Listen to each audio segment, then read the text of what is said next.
Hello, everyone. I'm so excited because we have an amazing guest today for indie authors and music. I'm so glad you're here on the podcast. Thank you for checking us out. And we have Tim Nielsen, who is a brand new author, and he is going to kind of share with us his whole journey about becoming an author. And Tim, welcome to our podcast. We're so glad you're here. Thank you. Thanks for having me. Yeah. We're so glad you were able to come and share with us.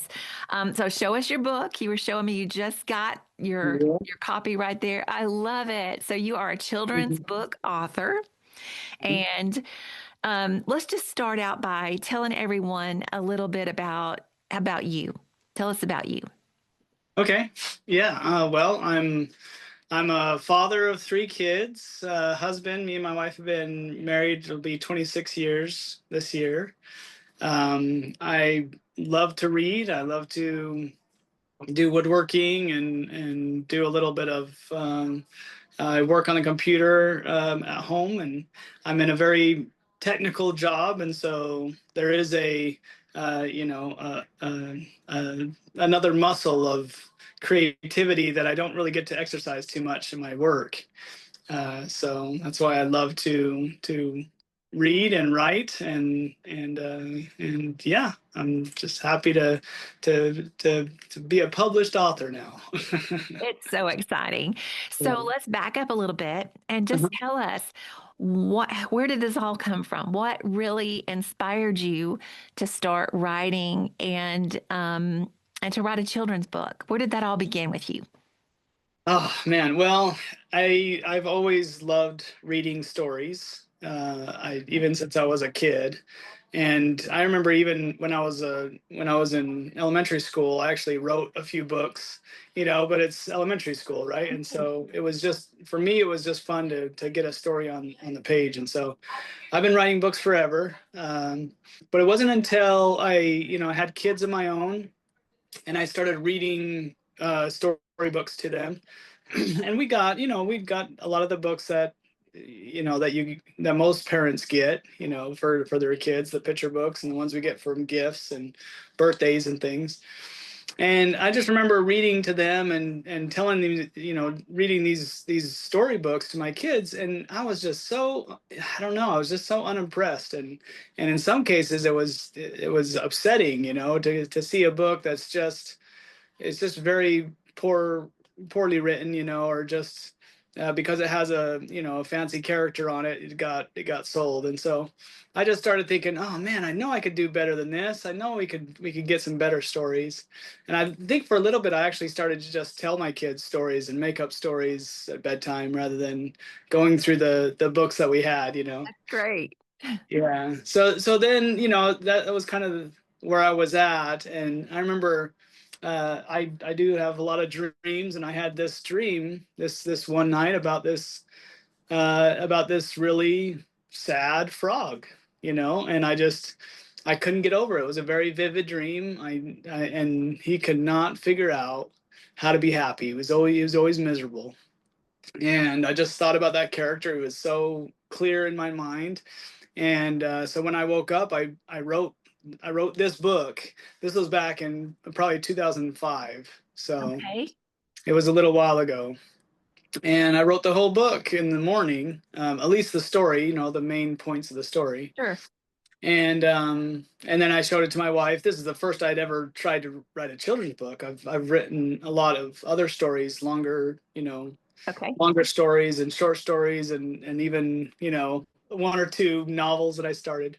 But this is the first children's book that I had ever written, and I showed it to my wife, and she loved it. She says, "Yeah, you gotta do something with this. It's a very cool. It's almost like like a fable or a story that can go on for years. It's just timeless because it has such a good message. So." Oh, that's wonderful. That is that's wonderful that you really were wanting to bring something that was a really great story for children with a good message behind it, because I know that's important to you and your family and with your kids. So that's wonderful. So this has been, like you said, a few years ago, with it being 2005. Mhm. Now, so you wrote the story, Yeah. and then you thought, okay, this is really something. Jocelyn, that's your wife. I love your family. So, did you guys just think, hey, we need to take the next steps to see if we can put this out there and make this into a book? Was that the next thought? Yeah, yeah. I kind of just did it on the side, I wasn't there wasn't a lot of urgency or anything. I really felt strong that it was a story for my oldest daughter. Her name is Okay. Sydney. And so I dedicated the book to her. Oh, that's And great. yeah, so in 2008, I actually we just put an ad out on a Craigslist back then, This is before Facebook Marketplace was big. Yeah. And I just put a thing on Craigslist and said, hey, I'll give $20 per image, for an illustrator. And I had hundreds of illustrators send me examples and said, oh, hire me. And so I ended up hiring a guy to do 20 images for me.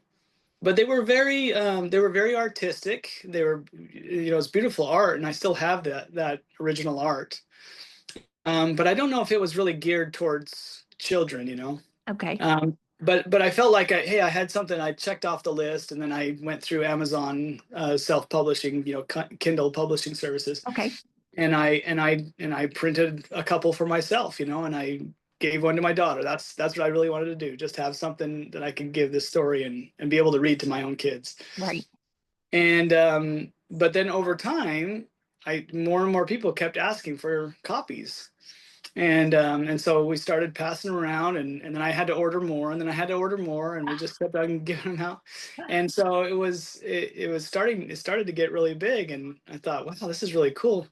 And then a friend who's an author of mine, or a friend of mine, he's an author, and he told me about this publishing company called Cedar Fort, and he gave me a contact. And that's the thing, is when you have someone, Right. right, Yes. who can kind of put in a good word. And so I contacted them. I showed them, everything that I had written and everything. And then I also had a friend of mine who's an illustrator, and we talked for many months about this, and we went through, all the artwork and how we wanted to do it, and what we really wanted to focus on, and make it really fun, and make it more approachable from children's age, right, from the 5 to 10 year old age range. And so that's why we came up with these characters. And I think it's just really, the types of characters it is. And we also wanted to make sure each of the characters in the story, we actually have additional books. So this is all going to be kind of like a book series. Oh, good. I was going to ask you if you had more in the works. So that's perfect. Yeah, so each of the different characters in here all kind of have their own issues that they're trying to resolve. And so we I got together with a wonderful illustrator. Her name is Letty Shamin, and she's amazing, and such a wonderful person. I can't say enough good things about her and her family as well. Oh, great. And yeah, we contacted Cedar Fort, and they after a few back and forth with them, they said yeah, they wanted to publish it. So that was Fabulous. yeah, it was That, wonderful. That was about yeah. 8 or 9 months ago. So that's the kind of the process. Okay. It just takes Of- time to go yeah. through. Sure. Sure. It's not an overnight process. Right. Right.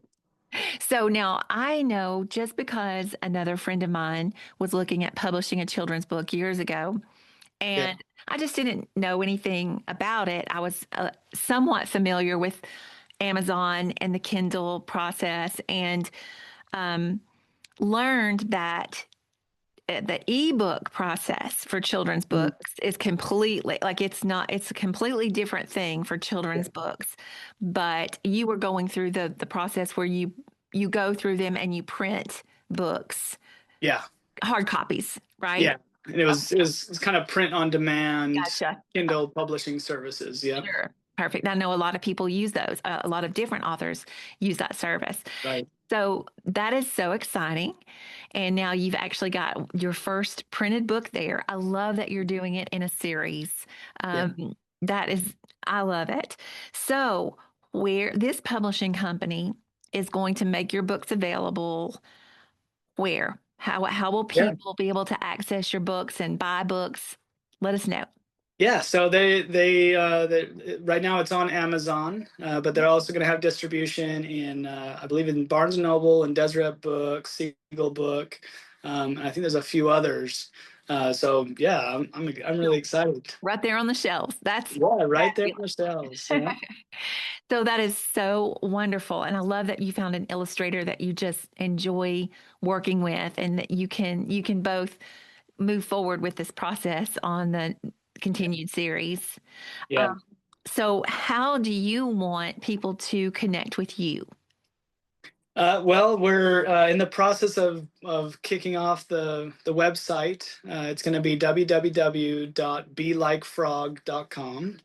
Awesome. And so yeah, so in other words, be happy, right? Be like frog. And so that should be kicked off in the next week or two. And or you can get to me on my email address, which is just my name, Timothy A. Nielsen at gmail.com. If you have any other specific questions. Perfect. So they can email you and connect with you directly. Mhm. Now, having walked through this process, because we are a podcast about independent authors and musicians and songwriters, do you have any recommendations or any suggestions for someone who might be sitting there with an idea or possibly have already written something down and they just don't know whether to or how to go about this? Your process has been, I'm sure, a learning process. So, Yeah. do you have anything that you could share with other authors that may be new and want to try this? Yeah, yeah. I mean, if I look back just on just the advice that I would give myself, you Perfect. know, 20, I guess it's going on 20 years ago when I first wrote this, right? Right. Is I would say, what are you waiting for? Okay. No, I had this story back in 2005, and I said, oh, maybe I'll do a little there and then we do a little there, but I just never got really serious about it. And I wish I would have. I feel like I probably have the whole series done by now. Even if all I did was just a little bit every day. But you do really have to love the material. I've probably gone through this book, I can't even count, like over 100 times, rethinking each word. That's one of the things with children's books, that it's actually much harder to write children's books than it is a novel, because you only have so many words and you have to get out the whole message, and the message has to be understood and simple and easy to understand. Yes. And so, yeah, there's a lot of work that goes into it, where you just keep going over and over and over again, and making sure it's just as streamlined as possible and as straight to the point. But yeah, I would tell myself, what are you waiting for? Like, go and do it. Like, it's so simple, especially today. Back in 2005, it was a little harder, but today, there are so many avenues. And the Kindle publishing service, I actually was talking to that same friend of mine who's an author. He says he's used it several times where he's written a story and then he's published it through Kindle, because it's really affordable to self-publish through Kindle. Yes. And then just have a copy sent to yourself so that you can actually have something to thumb through. And I'll tell you, there's something that happens when you actually have the physical book in your hands. Okay. So if you're an author and you have an idea, it doesn't have to be perfect. Perfect is the enemy of good, right? Like, go just put your ideas on paper, map it out and see how it looks, and then print a copy for yourself. I think it's like $5 plus Wow. shipping to print to send yourself a book. And then you can thumb through it and you can see how it works. You can even try it out on some kids and use them to experiment and see if they like your story. Hey. It doesn't have to be perfect, and then you can always update it and revise it, and over time. This like I said, this main story was written in 2005, but I've revised it, hundreds of Sure. times. Edits and edits. Edits and edits. And even though it's published right now, I still have, with my publisher, I've I've talked to them, and if we need to change anything or anything, they can always make changes. So there's nothing that's set in stone. Okay. And now with a children's book, for sure, Mhm. you went through the process of finding someone that could do the illustrations and someone that you really connected with on the Right. illustrations. I know there are a lot of services out there that you can hire professionally. Yeah. What do you recommend for someone who's looking for that really good fit for what you want to bring across with the art and your words? Do you have any recommendations as far as that is concerned? Yeah, because I've worked with two illustrators, and it was night and day difference in each one. The illustrator that I hired and told them I would pay them, um, they did good art, but I don't know if they understood the whole purpose behind what I was trying to do or the vision behind it. And so I think that's really important. If you work with an illustrator, if you can illustrate yourself, I would say do it yourself. Sure. Even if you're not that good of an artist, do it yourself, because your heart will come out in that artwork. Yes. And it can be simple. It doesn't have to be super artistic. You don't have to be this great artist. But if you do end up going with another artist, make sure that the artist understands like what the vision is, right? That where your heart is with this message and what it needs to convey and everything, and make sure that's the primary point of being part of the project is they want to bring about the vision rather than just getting paid for art. Right. Well, But there's a lot of artists out there yes, too. A lot of starving artists that would love the chance. yes, yes. And And so, yeah, yeah, just getting that right fit though is important because the artists are out there and they would love the chance to work with you. But yeah, like you said, you're very happy because you got that right fit with someone and you're really happy about being able to move forward with the whole project because you've got that really good fit. yeah. All right, so remind us, okay, tell us the name of the book, your website, and Yep, your email one more time so we know how to get in touch with you and what to look for. yep. The name of the book is "You Can Be Happy Like Frog." I love it. Yeah, and this is, like I said before, this is going to be a whole series. The next one that's coming out is "You Can Be Brave Like Chicken," and so Oh, yeah, so that'll be the next one. The idea is that frogs are really not very happy, and so, but this frog was able to figure out how to be happy. So don't you want to know how? yes. And then, yeah, you can contact me. Like I said before, my website is www.belikefrog.com, and no spaces or hyphens or anything. It's just those belikefrog.com. And then my email address is Timothy A. Nielsen. It's Nielsen at gmail.com. Awesome. I'm so excited that your book is out.